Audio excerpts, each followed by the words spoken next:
किसी भी कंपनी का नाम नहीं लूँगा, and because it is not about one company, it is about a sectoral thing. एक प्रेशर बन रहा है माँ बाप से कि करो। आपने बच्चे को ऑनलाइन एजुकेशन में कराया कि नहीं कराया, बढ़िया वाला कराया कि नहीं कराया, प्रीमियम पैकेज कराया कि नहीं कराया, है ना। और उस चक्कर में ना सिर्फ लोगों के पैसे का प्रेशर है, बच्चे पे भी प्रेशर पड़ रहा है। एक टाइम होता था, स्कूल गया आ गया, शाम को क्या करना है, खेलो जाके पार्क में।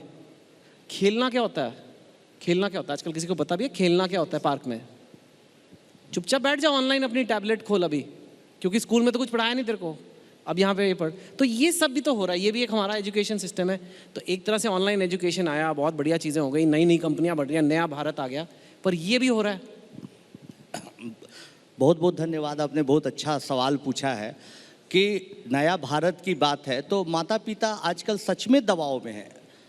मैं तो उन लोगों के बीच में रहता हूँ जिनके माता पिता के पास बहुत कम आमदनी है, बहुत बेचारे कष्ट में हैं।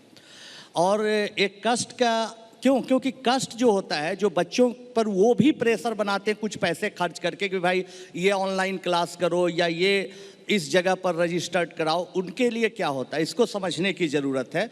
समाज के वातावरण में जो चीज़ें आती है उसके दबाव में लोग आते हैं। तो अखबार में देखा, ऐड में देखा, जहाँ तहाँ देखा, तो उनको लगा कि मेरे बच्चे को भी ये मिलना चाहिए, कहीं हम चूक तो नहीं कर रहे हैं।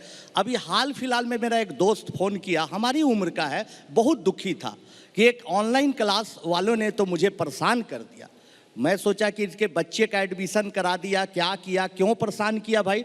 तो बोला कि बार बार फ़ोन करता था कि अरे आप अपने बच्चे का रजिस्ट्रेशन करा लीजिए, आप अपने बच्चे का एक क्लास डेमो ले लीजिए, तरह तरह का फ़ोन आता था। मैं ऊब गया। तो मैं पूछा कि यार पहले मेरी शादी तो कराओ, तब बच्चा पैदा होगा तो मैं रजिस्ट्रेशन कराऊंगा, पहले जानो तो कि मेरे बच्चे हैं भी या नहीं हैं। तो ये दबाव समाज पर पड़ रहा है।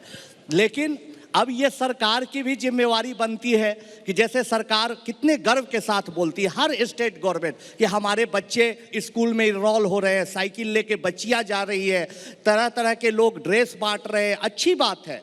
तो जो फिजिकल क्लास में इनरोलमेंट की बात होती है उसको लेके सरकार उपलब्धि जताती है।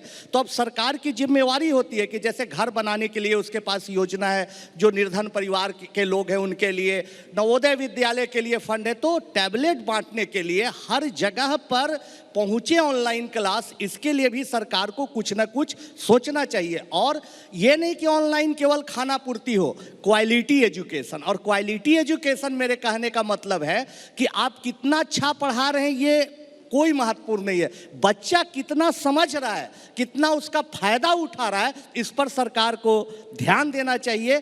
ये हमारे सरकार से भी इस मंच के माध्यम से गुजारिश है कि आप अपने गवर्नमेंट के स्कूल्स के टीचर्स को आप ट्रेंड करें, उनको ऑनलाइन ऑफलाइन हर तरह के पढ़ाने की ट्रेनिंग दें, ताकि जो प्राइवेट कोचिंग इंस्टीट्यूशन है या और भी संस्थाएं उसके मुकाबले वो बच्चे जिनके पास कुछ पहुंच नहीं है वो भी ताकतवर बन सके।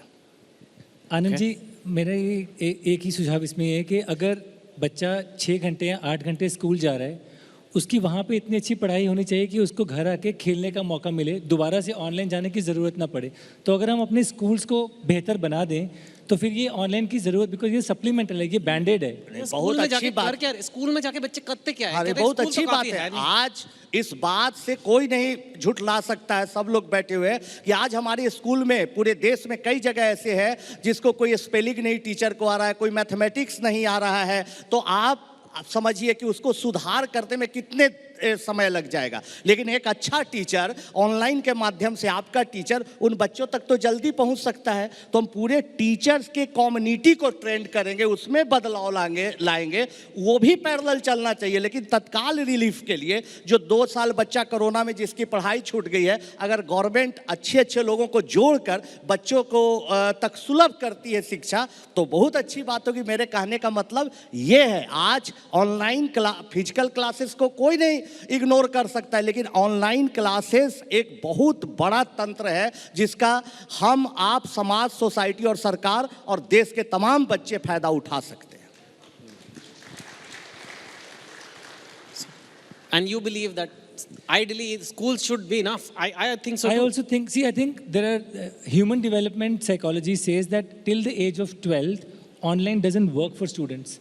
because the pain of getting the child to sit in front of screen itself is a major headache for parents. When a child is above 12 years, जिस तरह के students को आनंद जी पढ़ाते हैं या अपग्रेड पढ़ाता है, they are self-directed, they can do online. But 12-14 साल से नीचे के बच्चों को फिजिकल क्लासरूम्स में अच्छे टीचर्स से ही प्रॉपर योगदान मिलेगा. ऑनलाइन बैंडेड है, अगर उसको आप अच्छा बैंडेड बना सकें तो बहुत अच्छी बात है, but core schooling has to be improved for the future of a country. थोड़ा it is not just about नहीं, स्कूल या अब ऑनलाइन. 1 मिनट हम और टाइम हाँ, ले गया नहीं, बिल्कुल, प्लीज. बिल्कुल. हम ऐसे बीच में रोक के डिबेट में कहीं बोलते नहीं, लेकिन बड़ा मजा आ रहा है इसलिए बोल रहे हैं. 12 साल, हाँ, मजे लो 12 सर. साल के छोटे बच्चों को तो और इंगेज किया जा सकता है. जब बच्चा वीडियो गेम खेलता है तो उसको पेरेंट्स खींचते खींचते मोबाइल परेशान हो जाते हैं. आखिर वो वीडियो गेम में क्या बात होती है? वो जज्बा टीचिंग में क्यों नहीं म्यूजिक के साथ, कोई एनिमेशन के साथ जरूर पैदा किया जा सकता है. एक दिन मौका मिलेगा तो मैं आपको जरूर दिखाऊंगा.